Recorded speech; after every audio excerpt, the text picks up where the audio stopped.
Hello, my name's Emily. I'm an artist and jewellery maker and welcome back to my channel. Today's video I'm going to be creating a mood board to inspire me into 2025.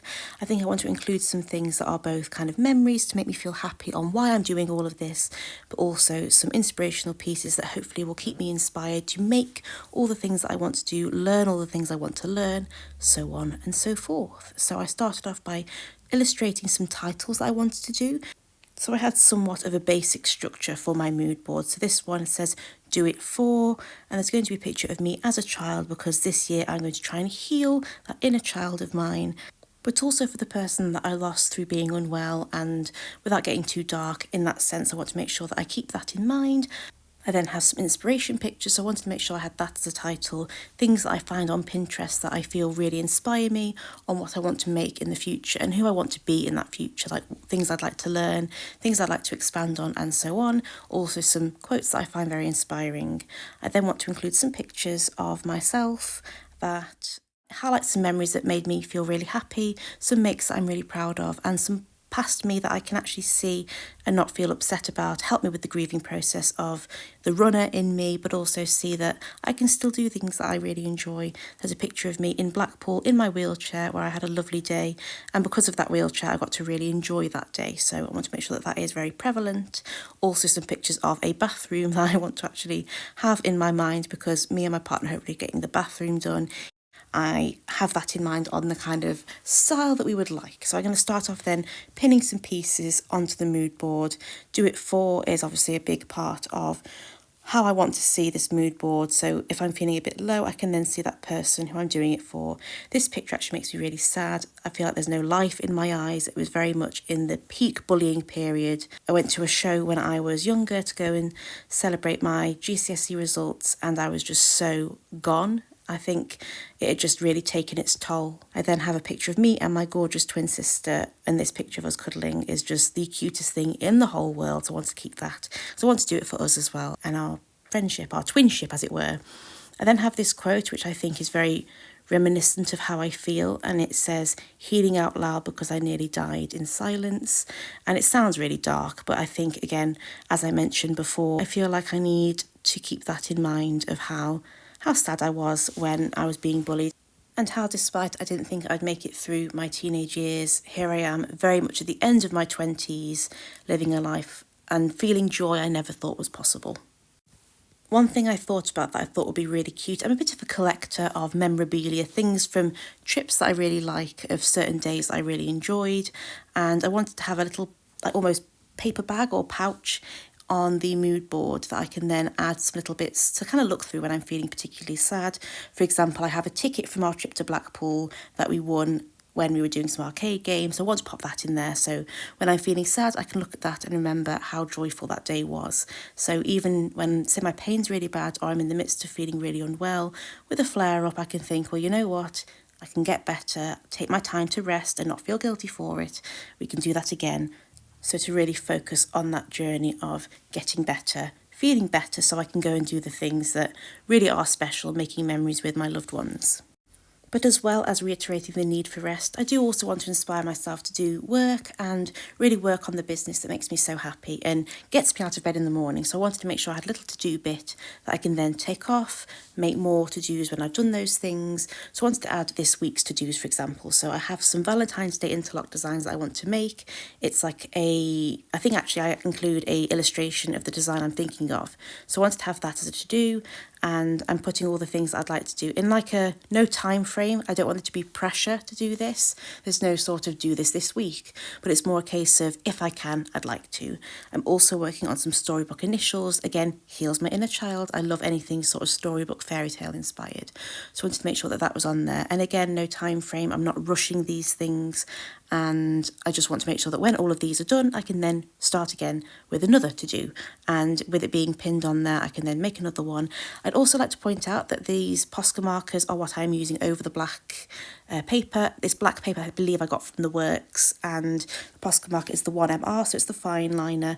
You do have to shake it quite well to make sure that it's nice and pigmented. I do have to go over some bits and you have to write quite slowly with it. That's why I've sped this up, because it does take a while, but I thought I'd just include that it's a really nice pen to go over the top. It's acrylic marker, so it is quite opaque, but certain bits you do need to like reapply over a layer if it does get a little bit watery, but I do really enjoy using those over the top. So you can see I also want to do some more YouTube things. I'm getting back into that. And I'm also doing my personal project of art jars, mason jars, where I do paintings from famous artists in a mason jar sort of vessel. In fact, I thought I'd mention that I have now turned the art jars that I have done so far, I've scanned them into the computer and turned them into prints. So all of the art jars I've done so far are now available as A5 prints on my Etsy shop. It will be linked below, shameless plug, over. I have also included some future goals I'd like to do if my health and everything works within my favour. So I want to return to some artist markets, the makers markets that I did before. I had to stop doing that because my health was well and truly unpredictable, so to actually guarantee I'd be able to attend was not possible. But I'd like to get to a point where that would be even a bit more possible at some point. So I thought, again, no time frame, so there's no pressure to do all of these, but I'd like to be able to do that at some point. So I want to make sure that that is prevalent on my mood board because it is something I'd like to work towards. I would also very much like to develop my Etsy stock within the things that I'm doing, for example, jewellery and whatnot, but also get some more variations within there. So I'd like to do some home decor. I've got an idea for some stationery I'd like to do and lots of other things I'm very excited about. So I thought I would also include that. I have this idea because I'm a massive lover of poetry. So I thought I'd want to do some of the art that I'd like to go with some poems that I've written and turn that into a zine one day. I've saved quite a few videos on how to make zines. I've never done it before, so any advice would be brilliant. Again, eventually way in the future if I have to, but it's something I'd like to work towards one day. I also really want to reiterate my need for leisure and hobbies because sometimes I get into the sort of mindset of work to almost prove myself, like how success equals productivity. And I think happiness is equally as important.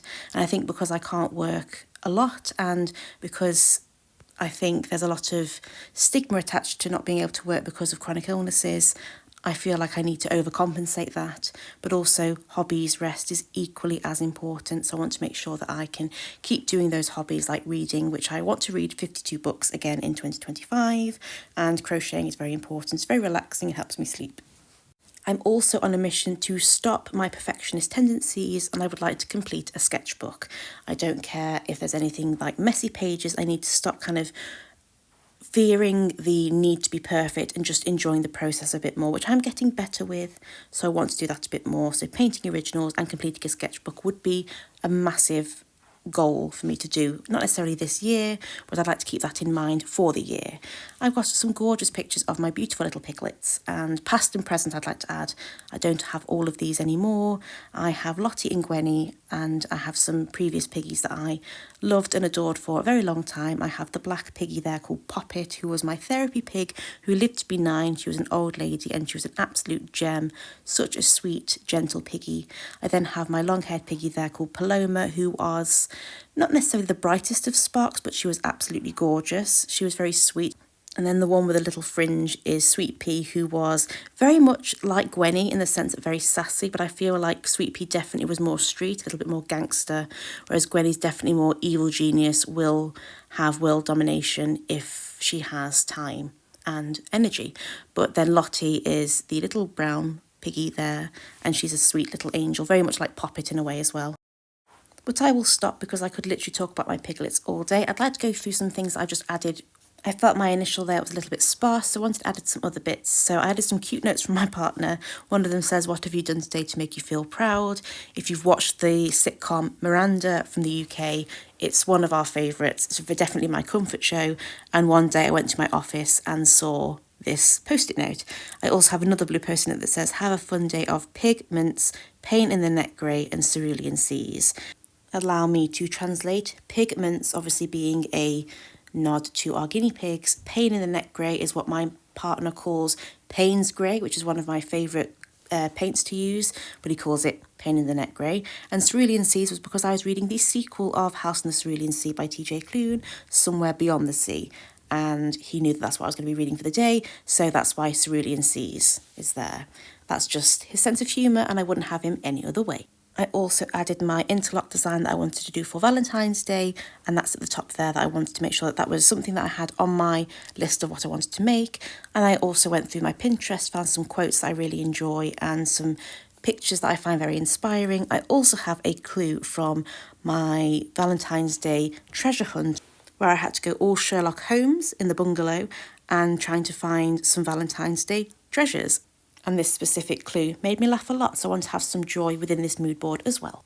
I now continue to add some slightly larger pictures because, like I said, I felt like it was a little bit sparse in terms of the aesthetic that I wanted for my mood board. So I went on my Pinterest again and found some pieces that I find really inspiring. I'd love to one day learn how to sew, and I remember sewing with a machine a long time ago and I loved it, but I've not done it for a very long time, and it is a goal of mine one day to do that.